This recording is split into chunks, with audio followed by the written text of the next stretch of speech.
Should America be the world's policeman? Whenever this question is asked, and it has been asked for nearly 100 years, the answer is usually no. Progressives will say that it suggests American arrogance. Who made America the boss of the world? Many conservatives, especially those with libertarian leanings, will answer that what other countries do to their neighbors or even to their own people is of no concern of ours. But here's the question that is almost never asked. What's the alternative? Well, one answer is the United Nations. That's why the UN was formed after the Second World War, to maintain order and protect human rights. And that's why there are UN peacekeepers around the world. But their record at keeping the peace is abysmal. To cite just one example, at least 500,000 people were slaughtered in Rwanda in 1994, while UN peacekeepers stood by. Furthermore, the United Nations' nearly 200 members seldom agree on anything. And when they do marshal a peacekeeping force, its numbers are always small, they are poorly armed and highly restricted in their use of the few weapons they do possess. They are much more likely to step aside when faced with aggression than to actively oppose it.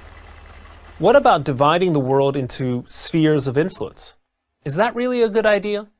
Do we want a world where Russia gets to do what it wants toward democratic neighbors such as Latvia, and Iran dominates its region, and so on? Would such a world lead to peace or to ever more violent competition over the borders of those spheres? And of course, there's an idea that if America leaves the world alone, the world will leave America alone. If only.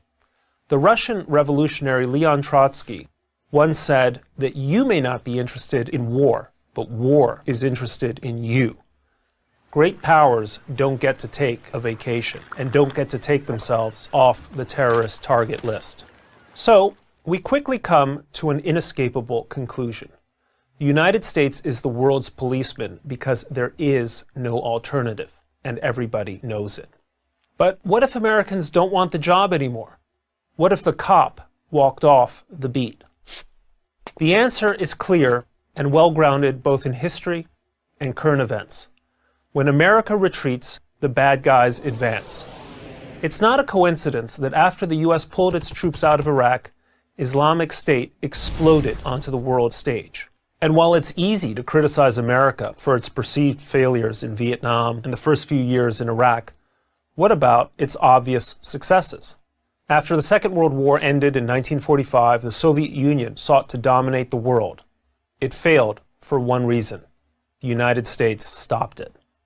In 1991, we stopped Saddam Hussein and kicked him out of Kuwait. Later, we intervened to save the Balkans. As I write in my book, America in Retreat, the order the U.S. has provided has not only had enormous security benefits for all the world, it has produced phenomenal economic advantages. Global GDP, just $11 trillion in 1980, doubled by the time the Cold War ended a decade later. By 2012, it reached $72 trillion. The debate over the value of an American supervised peace, Pax Americana, should have been settled long ago. But history only settles great debates for as long as people remember the history. Many college students today could barely identify the Soviet Union, let alone explain how its plans to impose communism on nation after nation were defeated. Americans have lived in a relatively orderly world for so long that many have become complacent about maintaining it. Perhaps that explains why, in recent years, the United States has adopted a foreign policy that neglects to do the things that have made that orderly world possible. Commitments to global security, military forces adequate to meet those commitments, a willingness to intervene in regional crises to protect allies and to confront or deter aggressive regimes.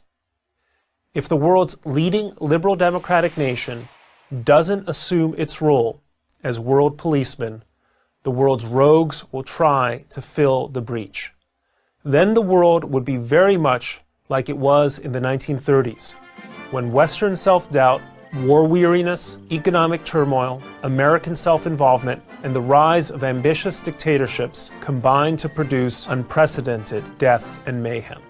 Not everyone grows up wanting to be a cop, but no one wants to live in a neighborhood or a world where there is no cop. Would you? I'm Bret Stephens.